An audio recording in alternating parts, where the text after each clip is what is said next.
Shalom Israel. Before I start, I want to give all glory, honor, and praises to Yahweh, Hashem, Yahushai, Wahara, Kakadash. God bless to the elders and apostles in Israel who really teach well, to the Akim, the Iwas and Bibles, and those pushing videos in truth, sincerity, to the brothers and sisters in the truth. Now, something short I want to do, and hopefully it's edifying, but as you can see from the title, it's titled Gawd Warr.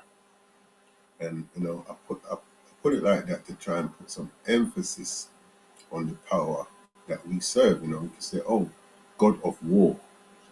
It don't really sound too hard. We say, "Yeah, God of War."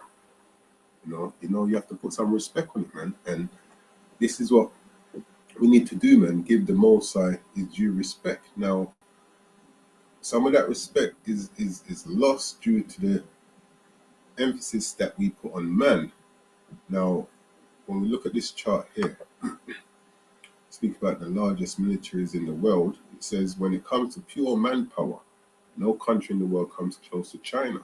According to global firepower estimates, the People's Republic currently has roughly 2.1 million active military personnel at its disposal.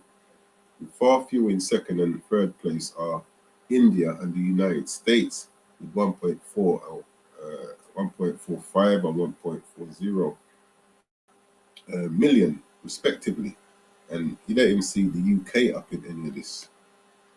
And that would explain why they're always itching onto the skirt tails of the United States. It says Iran seemingly on the brink of war with the United States throughout.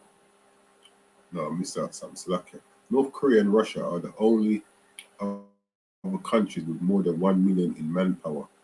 Iran seemingly on the brink of war with the United States throughout the Trump administration, and at various other points in time is in 8th place with 525,000. This article is dated the 15th of January last year, so just over a year old. When we look at these, this chart here, the largest militaries in the world, countries with the largest total available active manpower. Yeah, see China quite out ahead. And you got India, which is kind of surprising. United States, North Korea, Russia, yeah, Pakistan, so on and so forth. So that's active manpower.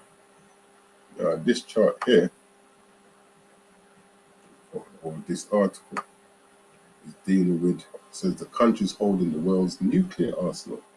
So you can have as much manpower as you want. Nuclear would easily level the field.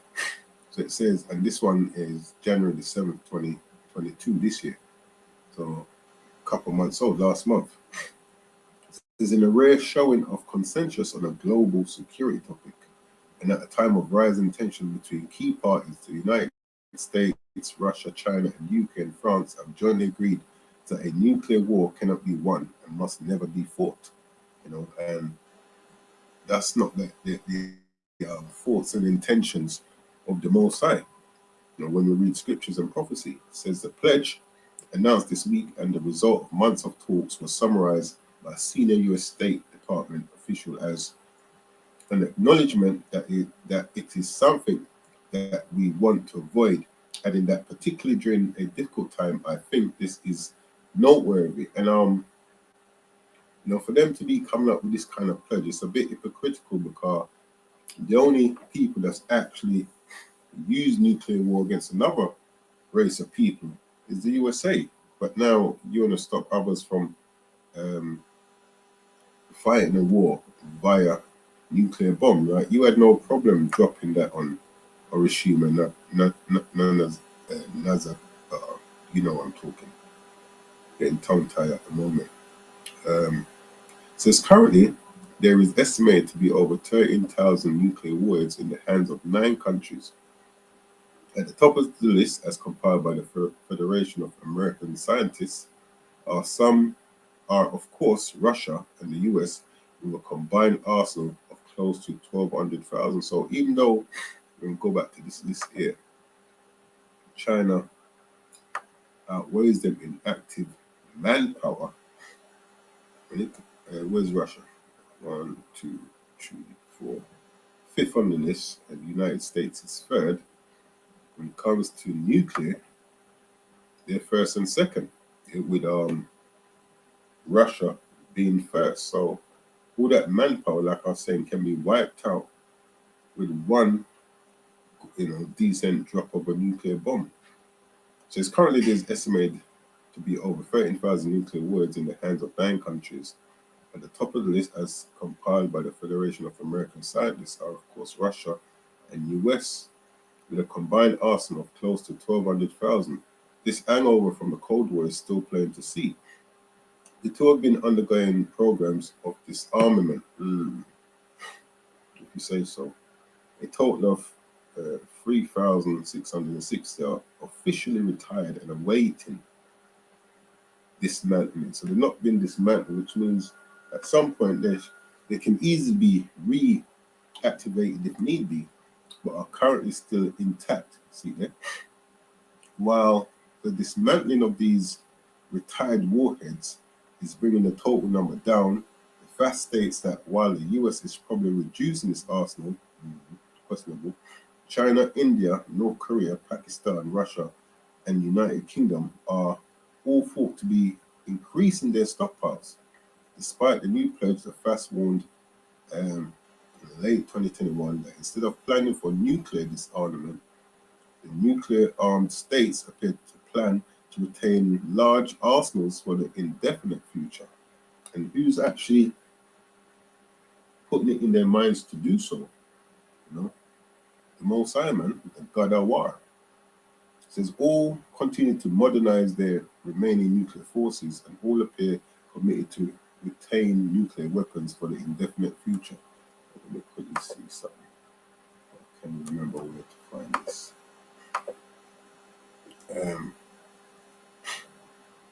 Give me a second.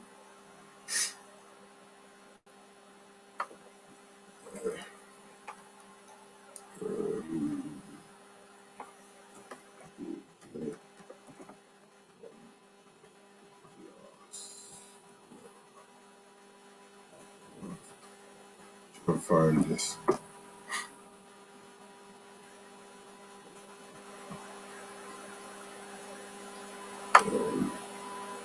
This is one I played the other day here. Let's have a quick look. Live stream. Quick look at this. This graph there. Nuclear weapons test in the deserts of New Mexico. Ever since the first nuclear weapons test in the deserts of New Mexico and the bombings of Hiroshima and Nagasaki, that's the name, Nagasaki. nuclear weapons have become significantly more powerful. Since the first test in New Mexico by the United States in 1945, 2,475 nuclear weapons have been detonated across the globe. Over 85% of those detonations have come from only 2 countries, however, the United States and the former Soviet Union. Yeah, but now, they were talking about disarmament. Yeah, right. You've tested the most nuclear bombs, but you're talking about disarmament. Only 2 of those thousands of detonations were ever used in a war, the ones dropped on Hiroshima and Nagasaki during World War II by the United States. But those bombs were very small compared to modern weaponry. The Hiroshima bomb produced an explosion of 15 kilotons, worth this is the graph I want us to look at. 15,000 tons worth of TNT. The bomb dropped on Nagasaki had an explosion of 21 kilotons, but how much bigger can nuclear weapons possibly get? The answer is, terrifyingly, much, much bigger. Now, why would you drop that kind of a bomb on people? Like I heard the elders say, there was no need for them to drop those bombs because they literally won the war. But it's just a case of showing your power and your might. Look what we can do. Don't, putting that fear factor into people. The largest nuclear weapon currently in the United States arsenal is the B-83, which can produce a blast of 1.2 megatons. Now, this is the graph I want us to look at, Carl. It's things like this that make our people fear man and don't actually give the Gawd of Warr the respect that is due. Yeah, check out this graph, though. To understand the scale from here out, 1 megaton is equal to 1 million tons of TNT, and that is equal to 1,000 kilotons. Remember that the Hiroshima blast was just... And this is how you know, Salaka, this is how you know that we definitely have a base people ruling over us, because these bombs there don't just destroy the enemy. It destroys you. It destroys the land. You know, we need the land to till food and all this thing. So why would you create something so destructive in the first place? You know. Just 15 kilotons, so that means that the B-83 produces a blast 80 times more powerful than that. What I've been showing on this scale is only the size of the mushroom cloud that the bombs produced, so to further add to the scale, we're going to place the size of Mount Everest here and the average altitude of a commercial airliner that you would normally fly on here. So, the Castle Bravo bomb is the largest nuclear weapon ever tested by the United States. It produced a blast of 15 megatons, or about... So, the United States, they have tested the most bombs according to when we start off this video here, and this is the biggest that they've done. But Russia actually has more nuclear bombs. And look at this graph here: 6,000.6.2, and United States 5.6. And compared to the rest, like, it's just pittance, man. This is the biggest that United States have created, which is still big, because look at the mushroom cloud. This is Mount Everest. The plane flies Yasser, like you're looking to go into space. About 1,000 times the scale of Hiroshima, but even that pales in comparison to the largest nuclear weapon ever detonated. In October 1961, the Soviet Union created the largest man-made explosion ever in human history when they detonated this device, known as the Tsar Bomba, here over this territory known as Novaya Zemlya. The bomb detonated with an astounding force of 50 megatons, or about 3,333 Hiroshima blasts. This is why, you know, when the Mossad does actually get the ball rolling, you know, it speaks about America being a place never inhabited again, being, you know, destroyed worse than Sodom and Gomorrah. This is madness, yeah? But these are all the things that put fear into our people and make us give man undue respect. Until they bring out this. Yeah, this is Jeremiah 17. That's what the scripture says. Jeremiah 17:5. Thus saith Yahweh, cursed be the man that trusteth in man, and maketh flesh his arm, yeah, and whose heart departeth not from and whose heart departeth from the Lord.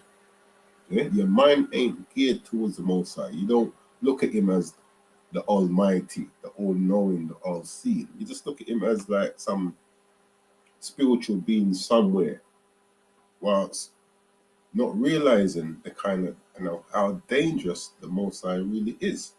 Yeah? It says, whose arm depart, make a flesh his arm, and whose heart your mind depart from the Most High.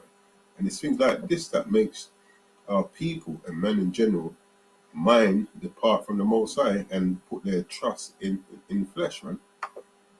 It was so powerful that it almost destroyed the plane that dropped it, shattered windows as far away as Norway and Finland, and the shock waves created by the bomb circled around the entire Earth 3 times. But this test was actually just a scaled-down version of what was theoretically possible. Although never tested, the Soviets did have plans to create a bomb that would be twice as powerful as even the Tsar Bomba, a bomb so powerful that it would have produced a mind-boggling 100 megaton blast. This is why when you read the scriptures and it speaks about the earth rocking to and fro, you can see why the earth is going to be rocking to and fro, because when they drop these things, that's what it's going to do.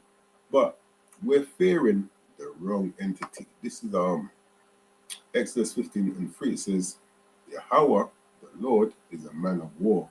Yahweh is his name. And he's coming, sending his son back, Yahweh Shai, to put that respect back on the name. Just like when we came out of Egypt, you mentioned Yahweh, everybody knew. That's what's coming back again, man. It says Yahweh is a man of war. Let's look up this word. Yeah. Yahweh is, let me say, Yahweh is a man of war. Yeah, he's a man of war. Let's see right here.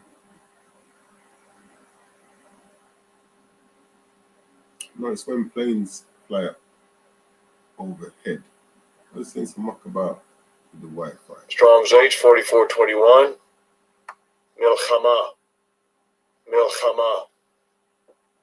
So Yahweh is a man of battle, a man of war, in the sense of fighting.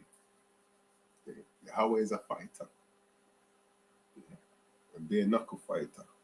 So a battle, i.e. the engagement, generally war. Warfare is a man of warfare.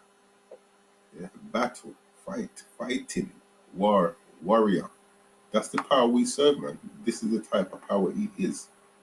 Yeah? A warrior, a battler, a fighter. Yeah? So put some respect on the name, man. Give the Most High the respect due. Stop respecting man. Now this is Isaiah 13. And all these big bombs that we see. Let's go, yeah. All these big bombs. What our people ain't realizing that these nations that create these bombs, it's part of the host of Yahweh Shem Yahweh Shai.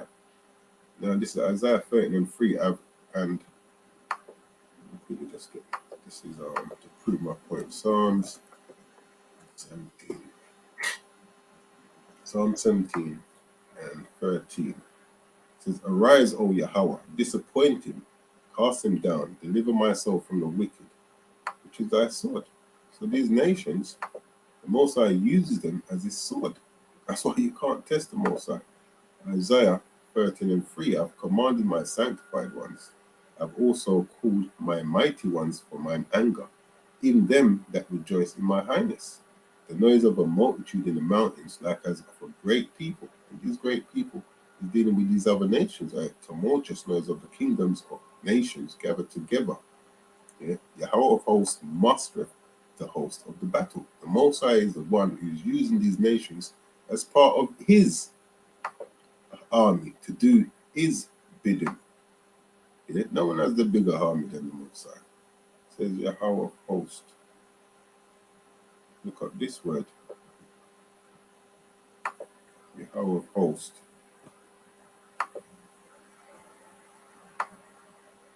Strong's H 6635. Sava. Sava. Is that which goeth forth. Army. Yahweh of army. Yahweh of war. Yahweh of warfare. Yahweh is his name, man. Yeah. So go back. It says Isaiah 13:4, "The noise of a multitude in the mountains, like as of a great people, a tumultuous noise of the kingdoms of nations gathered together. Yahweh of hosts, Yahweh of armies, the Yahweh of warfare, mustereth," he puts together the hosts of the battle.